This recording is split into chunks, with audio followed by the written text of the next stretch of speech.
L'accord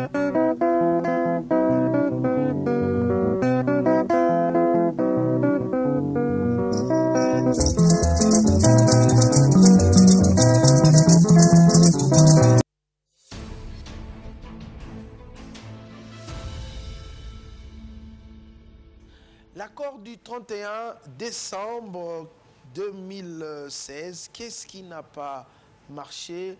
On en parle ce soir. Qu'est-ce qui n'a pas été respecté jusque-là? Puisque on le sait que toutes les manifestations qui sont organisées ici en République démocratique du Congo, en toile de fond, c'est l'appel à l'application de toutes les dispositions de l'accord de la Saint-Sylvestre. Bonsoir et bienvenue Fumu Toto. Bonsoir. Vous êtes... à vous et à tous qui nous suivent. Voilà, meilleurs vœux à vous parce qu'on ne s'est pas encore vu depuis le début de l'année.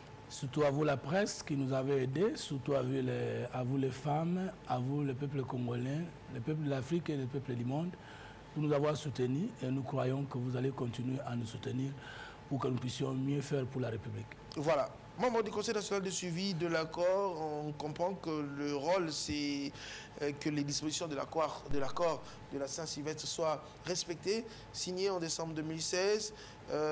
Il fallait juste après des accords, des arrangements particuliers. On se souviendra que pendant 2 mois, c'était tiraillement au niveau de la SENCO, l'intervention parfois du chef de l'État. On a vu que la SENCO parfois se disait, c'est comme si les acteurs politiques n'avaient pas conscience et finalement les arrangements particuliers n'ont pas trouvé d'issue. Qu'est-ce qui a réellement bloqué lors de ces arrangements particuliers? Puisque l'accord a été signé, mais il fallait des arrangements particuliers pour la nomination, notamment du président du Conseil national de suivi, qui sera le Premier ministre. Qu'est-ce qui n'a pas marché? Qu'est-ce qui a bloqué? Je réponds par ce qui a bloqué l'arrangement particulier. Je voudrais encore dire, soyez la bienvenue, l'année 2018, essayez de corriger ce que l'année 2017 n'a pas pu mieux faire. L'arrangement particulier n'a pas été bloqué. Mais il faut peut-être dire qu'est-ce qui a fait qu'une autre partie de l'opposition, notamment le Rassemblement limité, n'a pas accepté l'arrangement particulier qui a été signé au mois d'avril après la signature de l'accord le 31 décembre 2016. Le problème est très simple. Et vous vous souviendrez que l'opposition politique et signataire de l'accord, sous la modération de l'honorable Vital Kamerhe, avait signé l'arrangement particulier. Il vous souviendra que le Front pour le respect de la Constitution, ça veut dire MLC et alliés, sous la conduite de Fidel Babala, a signé l'arrangement particulier. C'est très clair. Maintenant, il n'y a que le Rassemblement limité qui n'a pas... Qui était également partie prenante de la signature de l'accord du 31 décembre 2016. Ouais. Supposé également participer aux arrangements particuliers pour signer cet accord. Et au regard de certains ou par rapport à leur façon de voir les choses, c'est que ce qui s'est passé, c'était apparemment un forcing. Non, je réponds d'abord par rapport à l'arrangement particulier. Je ne réponds pas à la question qui ne m'a pas été posée sur qu'est-ce qui a fait que le Rassemblement limité boycotte la suite des opérations avant même la signature de l'arrangement particulier. Lorsque nous sommes désignés par nos composantes sur la liste de la composante opposition, Vital Kamerhe envoie les noms de 12 personnes au président de la République sur les 4 places qui nous étaient réservées. Et le président de la République, par ses services, sélectionne 4 sur 12, il n'y a pas eu de débauchage. Et je cite le numéro 1, Fumu Toto Basanga, suivi d'Iber et Folle, d'Idambito et de Vital Kamerhe sur notre liste. Sur la liste de Lengankoy, 6 personnes. Sur la liste d'Adolphe Lumanu, 9 personnes de la majorité présidentielle. Sur la liste du Front pour le respect de la Constitution, 4 personnes sous la conduite de Fidel Babala. Tous nous avons répondu à la séance de la validation de mandat convoqué par le président du Sénat, Léon Kengo, et le président de l'Assemblée nationale, Obé Minakou, qui avait agi pour et au nom du chef de l'État. Il n'y a que Vital Kamerhe qui n'était pas venu en ce qui nous concerne. sur les 4 de notre composante, nous étions tous là. Si les 4 de la composante MLC allié, Fidel Babala et nous tous étions toujours là. Qu'est-ce qui a fait qu'aujourd'hui, sur les 4, Vital Kamerhe nous quitte, et sur les 4 de MLC et alliés, ils ne viennent pas. La question c'était sur la présidence du CNSA. Okay. Pendant que Vital Kamerhe était l'un des candidats soutenus par nous, sa composante, Fidel Babala et les autres étaient aussi des candidats. Olingankoy était aussi des candidats. Et l'accord disait que la présidence du CNSA revient au président du comité des sages. Au président du comité des sages du rassemblement. En temps, le rassemblement c'était déjà dédoublé. Non, mais parce que lorsque ma composante a accepté de signer l'accord, elle n'ignorait pas que l'autre parti était parti. Elle avait accepté, même qu'on puisse aller au-delà du nombre de ministères tel que l'accord prévoyait. L'accord prévoyait 54 ministères, y compris le Premier ministre. Mais Vital Kamerhe a accepté qu'on aille jusqu'à 58. Il n'a pas refusé. Fidel Baba, la même chose. Il n'a pas refusé. Mais quel est le vrai débat? C'est lorsque nous perdons la présidence avec Vital Kamerhe et que le MLC perd la présidence avec Fidel Baba, que le problème naît.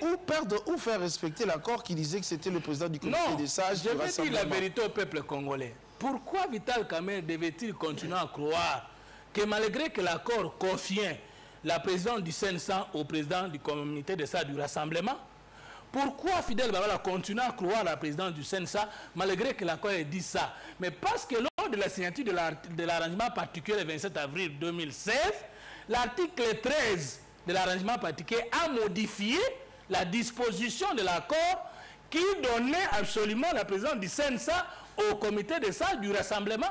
Et l'article 13 dispose le président du CNSA est désigné par consensus des membres du CNSA. Ça, vous n'avez pas trop martelé dessus. Mais vous n'avez pas trop martelé dessus. Parce que les gens sont restés dans cette image que le président du comité des sages doit sortir absolument du conseil des sages, du comité des sages du rassemblement. Non. Lors de la signature de l'arrangement particulier du 27 avril, l'arrangement particulier a modifié cette disposition de l'accord. Et Vital Kamerhe pensait qu'on va passer par les négociations de la même manière que Fidel Baba et qu'il était possible que le président du comité des sages du rassemblement perde la présidence. C'est ça la vérité. Ce n'est pas parce que l'accord n'est pas respecté, ce n'est pas parce qu'on aime beaucoup le peuple congolais, ce n'est pas parce qu'on est sain, plus sain que les autres. C'est ça la vérité. J'ai posé ma main sur le cœur, servir le peuple congolais par la puissance des idées et jamais être fanatique, ni être contestateur. Et donc au CNSA, j'ai fait le même travail que je faisais avant d'entrer au CNSA, et du CNSA, je ressortirai inoxydable. Ça veut dire vous dire rien que la vérité des choses et me comporter conséquemment pour jamais trahir le peuple. Fumutolo, est-ce que le fait que l'autre rassemblement limité se soit retiré, puisqu'il faut le dire, lorsque les arrangements particuliers n'ont pas marché, le président de la République a dû récupérer les choses, refaire des consultations, et qu'on peut dire que ce serait une erreur politique de n'avoir pas répondu, disons, par exemple à cette invitation envoyée, et que après les conséquences ont été tirées. Je conclue par rapport à la première question. Concluez. En politique, on dit il ne faut pas décevoir lorsque vous êtes déçu. Parce que la politique, c'est un monde et c'est aussi un jeu d'où il faut endurer. Et on y arrive. Moi, avant d'être au CNSA, j'ai participé à combien d'assemblées, de réunions de la République? Je ne me suis pas retrouvé. Concertation. Voilà. Mais je n'ai pas dit que le Congo s'arrête parce que je ne suis pas aux affaires. Non, nous avons toujours dit que le Congo gagne avec Oussano. Et si tous nous pouvons arriver à ce niveau, c'est un problème. Ce que je regrette de la part des autres, c'est d'avoir pensé qu'on allait à un combat de gagner la présidence du CNSA, 3 personnes sur un seul poste, et sans savoir que lorsqu'on va dans un match de football, soit on va le perdre, soit on va le gagner. Mais on ne va pas dire que parce que je n'ai pas gagné, je diabolise. Si j'ai gagné, je ne diabolise pas. Ce n'est pas une leçon, mais je pense que c'est une observation. Parce que ça fait longtemps que nous avons enduré vos coups, mais nous n'avons pas voulu incendier la République. La question que j'ai posée, c'est par rapport à ce choix, à un certain moment donné, au-delà des égos, que s'il faut consensus, s'il faut faire des concessions lorsqu'on négocie, est-ce que c'était un mauvais choix de se dire, tiens, nous ne venons pas à ces consultations? C'est un mauvais choix parce que comme l'article 13 disait que le président dit que le président du CNSA est désigné par consensus des membres du CNSA, la meilleure chose aurait été d'être ensemble dans la table des négociations et surtout que... Je parle surtout des consultations du chef de l'État après. Oui. Lorsqu'on appelait toutes les composantes, avant de sortir le Premier ministre. J'ai terminé déjà la première question. Je prends maintenant la deuxième question. Je préfère qu'on y aille comme ça. Sur la primature qui a posé problème et fini par diviser le rassemblement, il faut accepter clairement l'erreur scientifique de l'opposition appelée Rassemblement des forces politiques et sociales dans le contenu du document signé. Comment pouvait-il accepter cette phrase? Parce que quel est le vrai problème? Vital Kamerhe, qui allait négocier pour notre compte, voulait à tout prix obtenir le départ de Sami Badiba. C'est ça le vrai débat, la vraie vérité que le peuple doit connaître. De l'autre côté, les gens du rassemblement, quand ils venaient, ils ne voyaient plus la majorité politique au pouvoir comme adversaire. C'est venir à tout prix nous ravir la primature, ravir à l'opposition signataire de l'accord du 18 octobre, la primature et un nombre important de portefeuilles. Et donc ils ont négligé... On est dans le schéma du partage, comme on dit. Ils ont négligé la logistique et la science de l'écriture des textes politiques, à tel point qu'ils ont accepté une chose et son contraire. Ils ont signé un accord donnant au président de la République le pouvoir discrétionnaire de choisir le Premier ministre sans le savoir. Et les intellectuels de la majorité étaient outillés pour dire, si jamais nous perdons Sami Badiba, et parce que le PPRD a perdu la primature, nous n'allons pas aussi perdre tout, et donc faisons la guerre des esprits, de l'intelligence dans les textes. Et c'est une honte pour l'opposition. Voici les textes. Le gouvernement est dirigé par le Premier ministre, présenté par le rassemblement et nommé par le président de la République conformément à l'article 78 de la Constitution. Or, l'article 78 de la Constitution donne au président de la République le pouvoir discrétionnaire de choisir qui de son choix, qui de son vœu. Et le nombre de candidats posait problème. Le nombre de candidats, c'est là où ça posait problème. Voilà, dès qu'on dit le président doit nommer le Premier ministre ici du Rassemblement, conformément à l'article 78, ça signifie en droit politique quoi? Ça signifie que la personne qui sera nommée Premier ministre fait déjà partie de la majorité parlementaire. Et le président a la compétence liée de choisir qui il veut dans la majorité parlementaire. Et donc, lorsqu'il demandait 3 listes, 3 noms, 4 noms, c'était conforme à l'esprit, à la lettre de l'accord. Et cet article a été glissé pendant que les opposants du Rassemblement disaient, nous venons de ravir l'opposition signataire de la primature, nous venons de ravir la présidente du CNSA, nous venons de gagner la question. N'était-ce pas là un piège de la majorité, parce que la majorité, je me dis, s'est accrochée à cette disposition, puisqu'il ne fallait pas, disons, imposer au chef de l'État un seul candidat, mais si on parlait du pouvoir discrétionnaire, ça veut dire qu'il fallait opérer un choix, il fallait au minimum 2 ou 3 noms. N'est-ce pas là un piège? Non, mais ce n'est pas le en politique, puisque on sait toujours, comme vous le dites, parfois en politique, lors de négociation, on glisse des dispositions, des articles qui peut-être pouvaient bloquer les autres. Non, ce n'est pas le piège. La politique est aussi un jeu, en dehors du fait que c'est la science du bien-être communautaire. Elle est aussi un jeu. Et en tant que jeu, vous ne pouvez pas empêcher un Neymar de dribbler les joueurs de Real de Madrid selon les normes et obtenir un but. Donc, il n'y a pas eu piège, il y a plutôt épreuve d'intelligence. Et par rapport à cette section de l'histoire, la majorité nous a eu et nous a gagné. Nous n'avons que nos yeux pour pleurer, mais si on étudie les textes, ils nous ont gagné. Alors, voilà pourquoi il faut comprendre que c'est cette erreur qui fera que lorsque nos frères de rassemblement et les limités vont comprendre plus tard, Olengankou avait déjà compris parce qu'il avait déjà étudié ça et il a légalisé le rassemblement. Et Kassavubu, avec les autres, et comme l'accord lorsqu'il était signé, ne parlait pas de 2 rassemblements, parlait d'un seul rassemblement. Si vous êtes divisés, parce que vous êtes tous des mêmes rassemblements, quiconque accepte l'appel du chef de l'État répond aux normes de l'accord, et c'est de cette manière-là que le rassemblement va perdre au Rassemblement, il mettait la primature, la présidente du Conseil national de suivi de l'accord. Et en ce qui nous concerne, moi, suis moi, que le Congo gagne. Fumutoto, le Sensa a pris corps. Vous en faites partie. Le Ngako, il en est le président du comité des sages aussi du Rassemblement. Oui, Bruno Tshibala en même temps nommé Premier ministre par le chef de l'État. Aujourd'hui, nous parlons justement de ce qui n'a pas marché dans cet accord, puisque aujourd'hui tout le monde crie fort. Oui, nous réclamons le respect des dispositions de l'accord. Qu'est-ce qui n'a pas marché avant? Moi, j'aimerais qu'on revienne sur la tripartite, puisque cela a été convoqué, et c'est dans vos prérogatives. Sensa, gouvernement et CENI pour évaluer aujourd'hui. Est-ce qu'on peut revenir sur ce qui est ressorti justement de cette tripartite? Oui, à mi-parcours d'évaluation. Mais est-ce que, parce que la tripartite, je vais mettre ça dans ce qui a marché. Mais est-ce que je peux commencer par dire ce qui n'a pas marché? Ce qui n'a pas marché, aujourd'hui tout le monde, si la marche du 31 décembre, on a réclamé, aujourd'hui, on déplore aussi des morts, et puis ça fait que en politique, l'Église catholique, Sensa, les laïcs sont vus aujourd'hui comme des adversaires politiques de la MP. On a suivi tout à l'heure, ça fait débat ici. Aujourd'hui, qu'est-ce qui n'a pas marché? Ça, c'est la question vraiment beaucoup plus directe. Qu'est-ce qui n'a pas marché? Dans le contenu de l'accord, il y a une cause et des effets principaux. La cause, c'est l'incapacité d'organiser les élections dans le respect de la Constitution avant le 19 décembre 2016. Le président de la République convoque le dialogue soutenu par la communauté internationale. Nous sommes à l'OIA et à la CENCO, nous signons l'accord. Dans cet accord, il y a deux choses.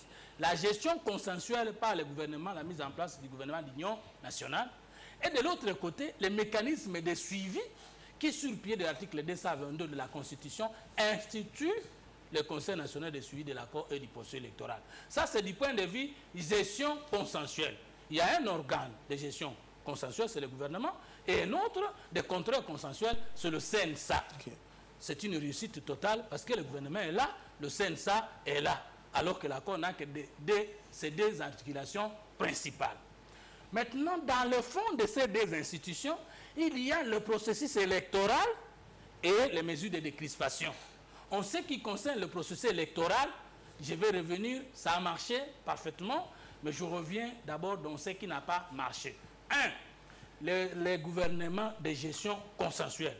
On ne peut pas être premier ministre si on ne présente pas le programme de sa gestion à l'Assemblée nationale. Le gouvernement de gestion consensuelle que nous avons institué a échoué depuis le mois d'avril 2016 jusqu'à présent. Le bilan est négatif. Comment? Le gouvernement a eu 3 missions. Dans les 3 missions, il y a d'abord relever la question du social du peuple congolais. Aujourd'hui, le bilan est négatif.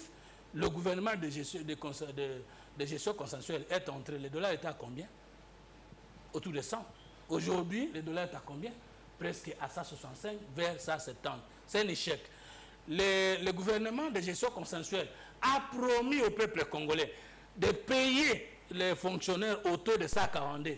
Est-ce que les fonctionnaires, madame, est-ce que les fonctionnaires, est-ce qu'elle est payée au taux de 142? Non. Aujourd'hui, est-ce que les sociaux du peuple congolais ont entamé qu'il y a des réponses? Non. Si les ministres ont bien fêté, si les ADG ont bien fêté, si les députés ont bien fêté, le peuple congolais n'a pas bien fêté. Donc le social est chaotique. Or, si le social n'a pas marché, ça veut dire que toute l'action du gouvernement n'a pas marché. Qu'est-ce que ce gouvernement avait comme atout pour justement, au-delà de tout, vous êtes congolais, vous êtes dans la sphère politique. Ouais. Est-ce que les conditions étaient réunies, les ingrédients étaient réunis, la situation peut-être mondiale économique était favorable, en interne comme en externe? C'est aussi des choses sur lesquelles on devrait parfois aussi se baser. Parce que ce gouvernement devait réfléchir sur comment constituer aussi le budget. Je continue, constituer peut-être aussi le budget avec les crédits provisoires qu'on avait laissés. Toutes ces choses, est-ce que cela a contribué à ce que ce gouvernement puisse avoir les moyens de sa politique? Mais écoutez, pour gouverner, c'est prévoir. Et prévoir, c'est anticiper. Et parce que mentir au peuple, c'est pas bon. Lorsque le Premier ministre faisait ses promesses au peuple par le Parlement, ne connaissait-il pas le contexte socio-économique national et international? Parce que vous posez la question à Fumutoto comme gendarme de l'accord d'évaluer. Et donc je ne peux pas ne pas dire la vérité, sinon ça serait trahir le peuple congolais. Alors que nous n'avons pas l'intérêt de trahir parce que c'est lui notre chef. Et de tout le temps et pour toujours. Et donc, un échec puissant. Je suis au regret de constater que l'IDP, c'est un parti socialiste qui représente la lutte de 32 ans de Tshisekedi au pouvoir. L'IDP, c'est à la tête du gouvernement. La caution pour un député, candidat député, est de 1000 $. Sur votre liste, chacun de vous, si vous avez 10 postes, vous avez 10 000. Pour 500 places, c'est 500 000 $. Mais quel est le taux du PIB du peuple congolais? Le Congolais par année, il est autour de 150 $. Par mois, combien? Alors, vous payez les gens combien pour leur demander ces montants? Il y a 3 types de votes. Il y a le vote capacitaire, lorsqu'on dit il n'y a que les députés et les sénateurs qui peuvent voter pour le président de la République, ou il n'y a que des licenciés ou des docteurs. C'est le vote capacitaire. Il y a le vote censitaire, qui n'est accessible qu'aux riches. Et il y a le vote populaire, qui est conforme à la Constitution, l'article 13 qui dit « Personne ne peut être objet d'une discrimination du fait de la loi ou quoi que ce soit à cause de sa condition sociale. » Mais cela fait objet de débat. On a vu les parlementaires faire passer... C'est dans l'actif de l'IDPS aux affaires. Les parlementaires faire... Mais finalement, c'est le législateur qui en a pris acte aussi. Je n'ai pas du gouvernement. Nous, le dialogue n'a pas créé le Parlement. Le Parlement existait avant nous, il va exister avec nous et après nous. Le cautionnement, là, vous parlez au niveau de la loi électorale. La loi électorale qui est passée entre les mains du législateur. Mais c'est passé entre les mains... proposé par le gouvernement. Mais c'est passé entre les mains du législateur. Le législateur devait peut-être... Parce qu'on a vu, si le seuil a posé problème, on a vu le cautionnement aussi poser problème. Pour le seuil, on est passé de 3 à 1%. Pour le cautionnement aussi, peut-être, les législateurs devront se battre dessus, même si c'était qu'une proposition de départ. Moi, les législateurs ne m'ont pas donné un projet de société que je dois juger et les députés, les parlements et les sénateurs ne viennent pas de l'accord. Vous m'avez posé la question du bilan de l'accord. Je suis dans la section institution, gouvernement. Voilà. Je prends un deuxième aspect. Quel est le deuxième aspect du gouvernement Tchibala? C'est la sécurité des personnes et de leurs biens. Avant, les Congolais tombaient. Maintenant, les Congolais tombent. Et donc, il n'y a pas eu de sécurité. Par rapport à cela, il faut noter que quand je dis que c'est un échec, ça ne veut pas dire que rien n'a été fait dans ce domaine. Parce qu'il faut noter avec succès la fin du phénomène Kamuna-Sapou. Parce que moi-même, pour le compte du CNSA, je viens de conduire une délégation du CNSA sur le suivi pour l'identification et l'armement des secteurs au Kasaï. Valentin Vangui a conduit notre délégation au Kasaï central. Nous sommes satisfaits de voir que le gouvernement, par rapport à cette section, a travaillé. Parce que quand on dit qu'on a échoué à l'université, ça ne veut pas dire qu'on a échoué dans tous les cours. Hein. Il faut que les Congolais comprennent bien. Échouer, ça veut dire qu'on n'est pas allé au-delà de la... On n'a pas satisfait. On n'a pas satisfait. À Beni, les Congolais continuent à mourir. Est-ce qu'ils vont continuer à mourir de cette manière-là? De moins en moins, il faut le reconnaître, qu'il y a une année. De moins en moins, en tout cas, il faut que j'ai toutes les statistiques pour me permettre de dire, mais pour moi-même, des Congolais qui meurent, c'est déjà un problème. Parce que je suis Congolais, ce sont mes frères qui tombent, voilà. Donc je ne peux pas dire positif parce qu'ils sont morts moins. Je dirais positif s'ils ne meurent plus parce que ce sont les autres nous-mêmes qui tombent. Donc je ne peux pas être... Et surtout qu'on sait aussi que dans aucun pays au monde, il y a le crime zéro. Non, mais il n'y a pas tout le pays au monde où les gens meurent chaque année. Surtout pas dans le même endroit à Beni. Donc là, il faut quand même qu'on dise. Alors, troisième aspect, c'est le processus électoral. Là, j'ai dit, oui, par rapport au temps, nous avons échoué parce que nous n'avons pas organisé les élections, même introduit les élections au cours de l'année 2017. Mais dans ce processus-là, je peux dire que Tchibala a réussi. Il a réussi comment? J'arrive maintenant à la tripartite. L'accord nous recommandait que chaque 2 mois, il faut qu'il y ait réunion du CNSA, gouvernement et CENI sur l'évaluation du processus électoral. En ce qui concerne principalement la refonte du fichier électoral. Nous avons tenu une première tripartite ici à Kinshasa. Vous savez qu'avant d'aller à la tripartite, il y avait un problème de Peugeot 504, c'est-à-dire les 504 jours qu'il faut compter à dater de la consolidation du fichier électoral jusqu'à la tenue du scrutin. Et tout le monde qualifiait de tous les noms d'oiseaux et nous sommes allés à la tripartite et c'est le gouvernement Tchibala qui a financé et qui a sécurisé. Moi, j'ai eu la chance, désigné par le président Olengankoy, mon président du CNSA, accepté par le premier ministre Bruno Tchibala et le président de la CENI et les autres, pour que moi, Fumuto, je préside la commission chargée des questions juridiques et opérations électorales qu'on a appelée la commission emblématique, c'est-à-dire les 504. sous la barbe du président du CNSA, de la CENI et du Premier ministre, nous avons réussi à analyser de fond en comble la question et à obtenir 270 jours sur 504 jours. C'est une victoire. Nous avons prévu que la loi électorale soit adoptée au cours de la session ici. Elle est déjà là. C'est une victoire.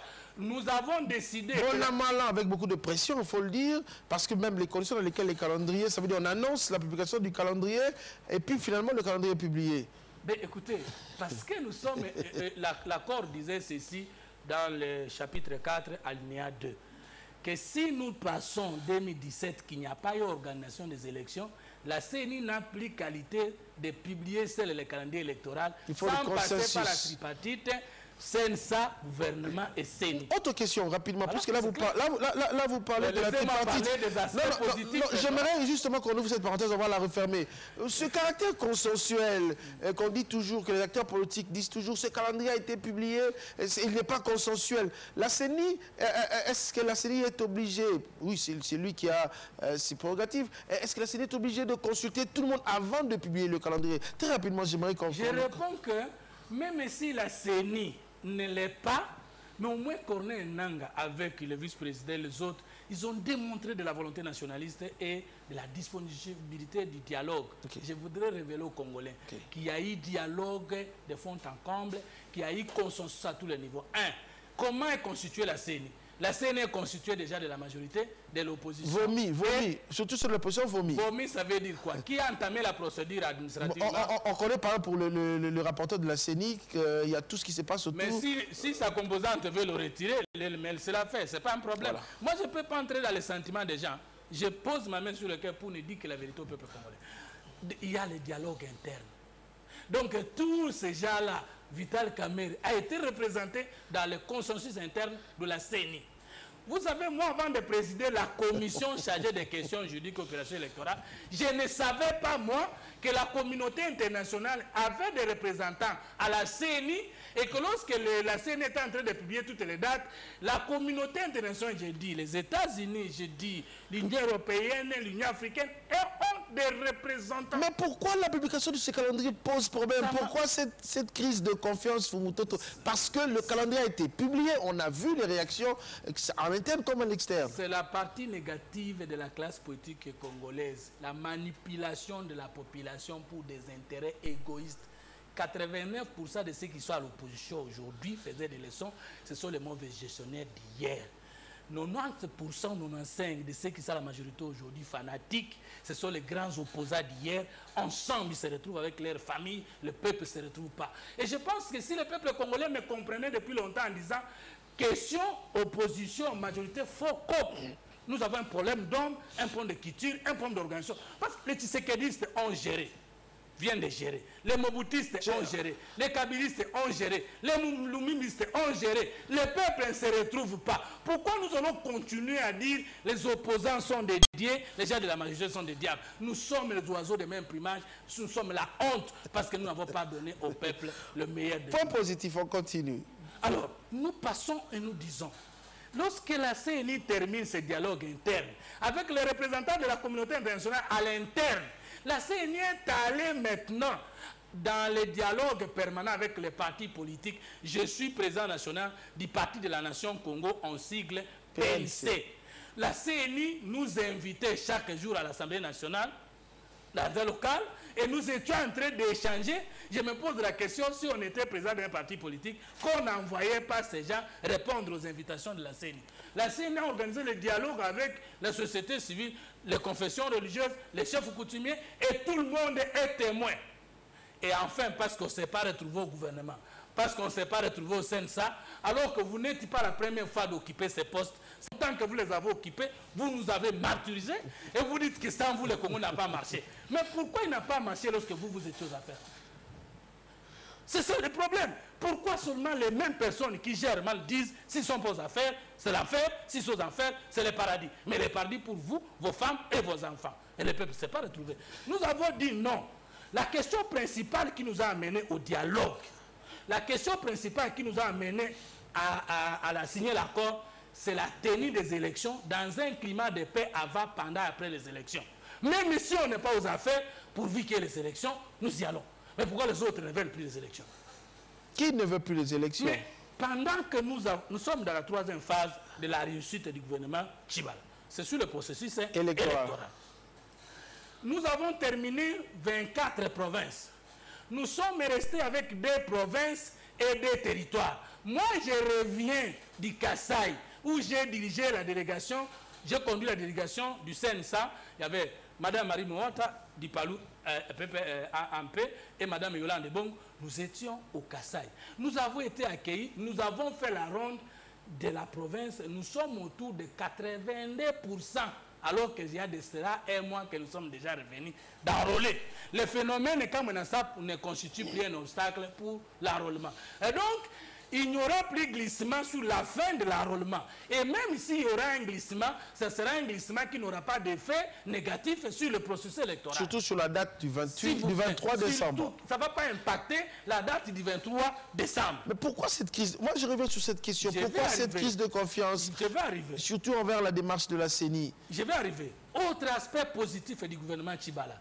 Mais j'ai découvert, après avoir dirigé la commission emblématique, chargé des questions juridiques et opérations électorales, que jusqu'au moment où nous parlons, la communauté internationale qui veut incendier le Congo, qui met les songi entre les Congolais, n'a pas encore financé le processus par rapport aux engagements souscrits par elle-même.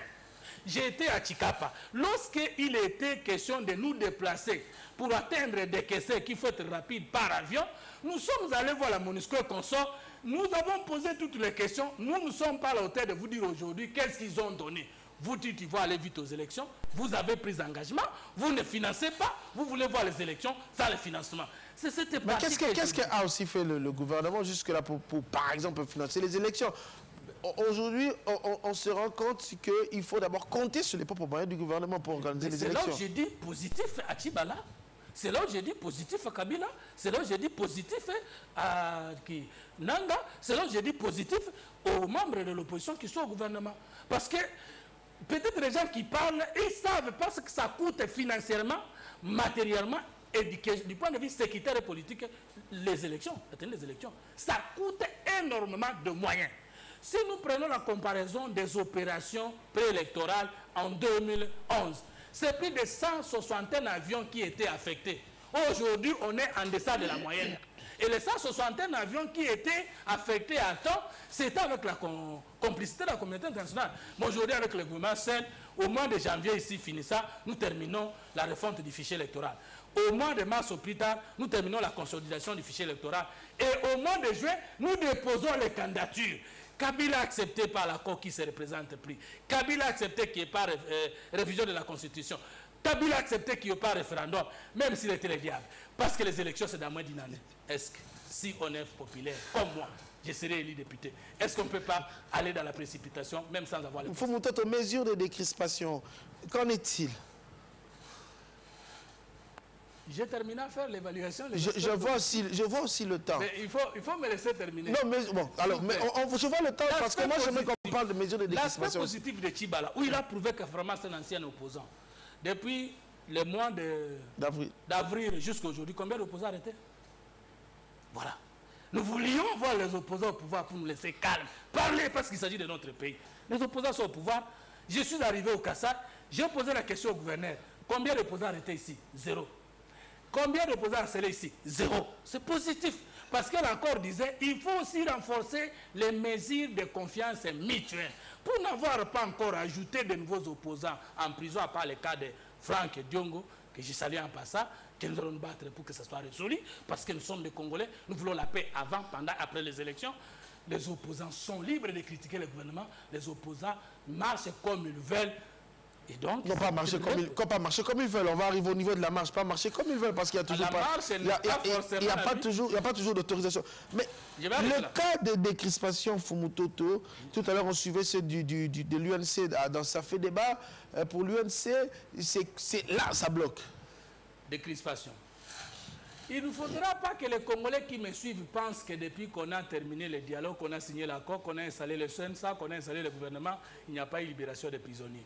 Il y reste sur 7 cas, 3 cas. Ce qu'on appelle emblématique. C'était 7 cas, c'est 3 cas maintenant qui restent. Moïse Katumbi. Où Mboussa Niamouzi qui n'est pas... À part, j'ai vu Roger Lumbala rentrer à Kinshasa. Moïse Mundela, Roger Lumbala, tous ces gens sont sortis après l'accord. Est-ce que Moïse Mundela n'est pas emblématique? Non, il n'est pas emblématique. Ah, mais Entre parenthèses. Parce que si le cas, Katumbi, Mbouyambo, c'est le cas le plus cité, il faut qu'on se dise le cas le plus cité. Notamment Diomindonga, là, oui. Il doit seulement dire aux Congolais que depuis que là. Parce que c'est le bilan de 12 mois de signature de l'accord. Hein. Okay. Ce n'est pas le bilan de 6 mois. Okay. Du ça. La question, votre question, c'est une année après la signature de l'accord. Avant la signature de l'accord, les partis de Thomas Louak, ça s'appelait comment? MLCL. Aujourd'hui, ce parti s'appelle comment? ML. Nous n'avons pas travaillé sur la décrispation, c'est-à-dire remettre les partis à l'état où ils étaient. Est-ce que beaucoup de Congolais savent que nous avons déjà travaillé? Et Thomas Louaka, étant au gouvernement, il n'a pas trouvé ça comme occasion pour s'imposer. Son parti aujourd'hui porte le sigle ML. Mais c'est après l'accord. Ce n'est pas la décrispation. Une ADEF, une AFEC, tous ces partis. Mais quand on dit le bilan, on doit montrer qu'est-ce qui a marché, qu'est-ce qui n'a pas marché. D'où je donne l'exemple d'une AFEC, une ADEF, ARC, tous ces partis politiques. Quand j'ai commencé à montrer les échecs de Tchiba, vous étiez en train de me nuancer. Maintenant, je nuance tout, je vais toujours nuancer. C'est mon rôle de relancer. C'est votre rôle, merci, mais on y va. Donc, je voulais montrer aux Congolais que dans les mesures de décrispation, il n'y a pas que la sortie des prisonniers. Il y a la réouverture des chaînes qui étaient fermées. Pagnota. Mais la chaîne des catholiques. J'arrive. Canal Futur, c'est bon. Pagnota. Non, j'anticipe sur le temps aussi, Fumutoto. Je suis dans les Parce que dans les quelques minutes qui nous restent, il faut aussi qu'on parle. Non. Vous parlez de ce bilan du 31 d'une année, mais il ne faut pas oublier que s'il y a eu marche tout récemment, c'est aussi notamment à cause de ça. Si, vous voulez que je commence par cette question? Non, on va y arriver. Merci. Je ne veux pas que lors de l'établissement d'un bilan public dans une alliance avec le peuple congolais, mon patron, que je puisse seulement dire ce qui n'a pas marché sans commencer par montrer ce qui a marché et féliciter ceux qui ont travaillé pour que ça marche. C'est ça l'analyse sincère. C'est ça le débat politique. Je vais vous donner une illustration. Hein. Vous savez, beaucoup de gens qui étaient à l'opposition aujourd'hui, arrivés au pouvoir, ils deviennent plus kabylistes que les kabylistes qu'ils ont trouvés. Pourquoi? Parce que lorsqu'ils étaient à l'opposition, ils n'avaient pas d'idée. Ils n'avaient pas de vision et de projet de société. C'était des contestataires. Ils acceptent même qu'ils ne comprenaient pas que ce qu'ils contestaient était bon. Voilà le défaut d'avoir des politiques. Où la gestion, c'est aussi difficile. Voilà. Parce qu'il y a des réalités qu'on ne maîtrise que quand on devient ministre. Voilà. Alors que moi, étant un acteur politique de la vision, nous disons que le problème du Congo, c'est l'homme. On dit aussi que votre discours a changé depuis que vous êtes au sein de ça. Mais je parle ici, ça a changé? Oui, quelque peu. Ah bon? Je connais Fumutoto. Mais écoutez, je vais dire la vérité au peuple congolais. Je n'étais pas aux institutions. Je suis aux institutions, je dois avoir le langage institutionnel, mais je ne veux pas dire les mensonges au peuple congolais. C'est pourquoi j'ai dit les aspects positifs et négatifs de Tchiba. Voilà. Et depuis tout le temps, vous êtes parmi les grands journalistes qui m'interrogent. J'ai toujours dit rien n'est totalement bon ni totalement mauvais. Je suis dans ma ligne. J'ai dit que le Congo est un problème d'homme. Pouvoir, opposition, faux cop. Aventure, le peuple congolais ne s'est pas retrouvé. Nous avons un problème d'homme, de culture et d'organisation. D'où l'intervention de l'Église catholique qui veut être derrière finalement le peuple. Non. Ou devant ce peuple et conduire ce peuple. Il faut que je termine vite pour entrer là parce que ce sera un très bon débat. Donc, en ce qui concerne les cas restés, nous avons invité les ministres en charge des médias et porte-parole du gouvernement, Lambert Mende. Nous avons invité le ministre d'État en charge de la justice. Nous avons invité le vice-premier ministre en charge de l'intérieur et de la sécurité. Nous les avons écoutés et les bonnes solutions sont en cours. Donc, il ne faut pas penser que nous ne faisons rien. Parce que si nous allons au CNSA et que nous ne faisons rien, nous représentons quoi devant vous, devant la COP? Croyez-nous. Si hier, vous n'avez pas crié, croyez aujourd'hui. Si vous ne voulez pas croire aux autres, mais moi, je dis que je ne vais pas vous décevoir. Et je pense que nous sommes en train de travailler et il y aura des crispations. Voilà. On va terminer avec la marche du 31 décembre. C'est les laïcs qui convoquent. On voit les catholiques devant. La Sénéco ne s'était pas prononcée. Et après, on a vu le cardinal Monsengo également se prononcer. Il y a eu des morts, il y a eu des débordements. Aujourd'hui, on essaie de tirer un peu les conséquences de ce qui s'est passé. Mais il faut rappeler que s'il y a eu marche, c'est parce que, aussi, entre autres, un peu confus. D'autres disent, nous réclamons le départ du président Kabila. Il est fin mandat. D'autres disent, nous réclamons finalement, disons, le respect ou l'application de toutes les dispositions de l'accord. on se rend compte que finalement, au-delà de tout ce que vous avez présenté, il y a eu une grande mobilisation pour marcher contre l'application de l'accord. Échec, aveu d'échec ou pas? Je reproche trois personnes dans cette démarche qui a amené mes frères à mourir davantage. Même si on dit deux, ce sont des Congolais, c'est beaucoup. Parce que derrière deux, il y a une femme, il y a un homme, il y a une famille. Et après 50 ans, c'est déjà beaucoup de Congolais. Je dois commencer par dire que je regrette le comportement de l'autorité urbaine. Alors que Joseph Kabila fait partie des artisans et constructeurs du processus démocratique au Congo, alors que Joseph Kabila est différent de la plupart des présidents de la sous-région, parce qu'au moins la liberté de manifestation, les débats contradictoires engagés au Congo dans les 16 ans de Joseph Kabila est plus pondéré que les débats politiques contradictoires engagés à Brazzaville, en Angola et consorts. Mais aujourd'hui, avec l'interdiction permanente des marches, l'autorité urbaine voudrait faire de Kabila un dictateur. Quelqu'un qui a géré pendant 15 ans, qui n'a pas interdit tout le temps les marches, maintenant qu'il lui reste une année de sortie, vous voulez montrer que vous n'avez pas la capacité d'accepter des marches parce que vous ne serez pas sécurisé, parce qu'il y aura dérapage. Mais c'est peindre Kabila sous une très mauvaise image, alors que si jamais, comme il a dit lui-même, qu'il y aura la tenue des élections au cours de cette année, je vous assure que si nous tenons les élections, Kabila peut même être accepté le père de la démocratie, parce que depuis que nous sommes en 1960 jusqu'à aujourd'hui, il est le premier président à nous avoir amené à des élections pluralistes en 2011, 2006 et en 2011. Mais il ne manque pas de faiblesse.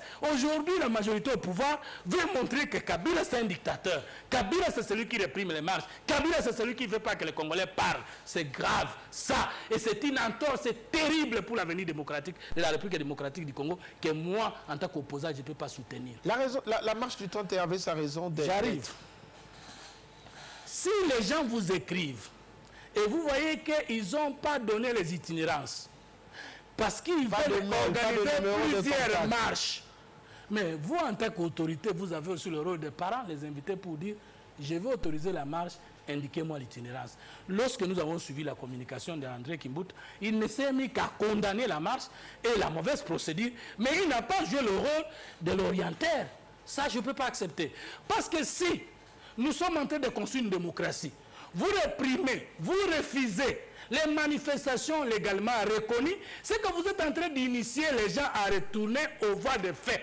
Et si les gens retournent aux voies de fait, je ne vois pas comment une autorité gouvernementale qui n'est pas en mesure de protéger les droits des citoyens pendant les marches sera-t-il capable de faire face à toutes les voies de fait. C'est une entorse à la démocratie et le président de la République, en tant que garant de la nation, il doit revenir dans son image d'un président qui a laissé dire, qui a laissé contredire, qui a laissé parler et qui n'a pas dans son actif arrêté beaucoup d'opposants et maltraité les libertés publiques comme les autres présidents de la sous-région. Il faut qu'il sorte avec cette image qui est glorieuse pour la République. Deuxième chose, je reproche les organisateurs des marches.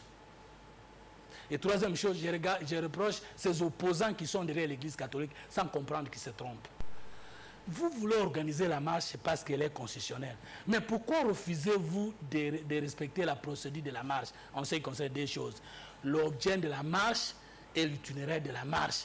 Vous dites à l'autorité urbaine... Mais comment ça tombe toujours sur ces erreurs? Il y a toujours, c'est comme un peu au Parlement, toujours des vices dans la démarche, dans les lettres, dans les itinéraires. Je vais vous donner une lecture, laissez-moi rapidement, je sens un souffle qui me dit parle vite. L'Église catholique a une responsabilité très négative dans ce pays.